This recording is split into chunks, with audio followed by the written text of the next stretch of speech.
ഇരട്ടയാർ ഗ്രാമപഞ്ചായത്തിൽ മാലിന്യമുക്തം നവകേരളം ജനകീയ ക്യാമ്പയിന്റെ ഭാഗമായി ഹരിത പ്രഖ്യാപനങ്ങൾ നടത്തി. ഗ്രാമപഞ്ചായത്തിലെ 11 വിദ്യാലയങ്ങൾക്കും 34 അംഗൻവാടികൾക്കും ഹരിത കേരള മിഷന്റെ സർട്ടിഫിക്കേഷൻ നൽകുകയും ചെയ്തു. മാലിന്യമുക്ത നവകേരളം ജനകീയ ക്യാമ്പയിന്റെ ഭാഗമായി ഇരട്ടയാർ ഗ്രാമപഞ്ചായത്ത് പരിധിയിലെ വിദ്യാലയങ്ങൾ ഹരിത വിദ്യാലയങ്ങളായും അംഗൻവാടികൾ ഹരിത അംഗൻവാടികൾ എന്നിങ്ങനെയാണ് പ്രഖ്യാപനം നടത്തിയത്.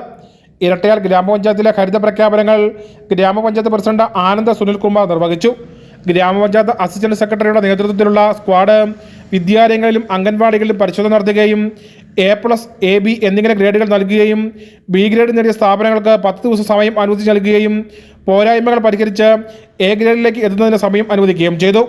ഇരട്ടയാർ ഗ്രാമപഞ്ചായത്തിൽ വിവിധ സ്കൂളുകൾ, അതുപോലെ അംഗനവാടികൾ, സ്ഥാപനങ്ങൾ എല്ലാം ഗ്രീൻ ഓഡിറ്റിംഗ് നടത്തിയതിൻ്റെ ഭാഗമായിട്ട് വിവിധ ഗ്രേഡുകൾ നേടിയ A ഗ്രേഡ്, A+ എന്നീ ഗ്രേഡുകൾ നേടിയ സ്ഥാപനങ്ങൾക്ക് ഇന്നിവിടെ സർട്ടിഫിക്കറ്റ് വിതരണം ചെയ്യുകയാണ് ചെയ്തത്. അത് ഗ്രാമപഞ്ചായത്ത് പ്രസിഡന്റ് സർട്ടിഫിക്കറ്റ് വിതരണം നിർവഹിച്ചു.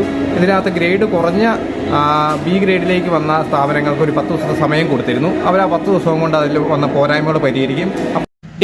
A+ ഗ്രേഡുകൾ നേടിയ ഇരട്ടയാർ ഗ്രാമപഞ്ചായത്തിലെ 11 വിദ്യാലയങ്ങൾക്കും 34 അംഗൻവാടികൾക്കും ഹരിത കേരള മിഷന്റെ സർട്ടിഫിക്കേഷൻ നൽകുകയും ചെയ്തു.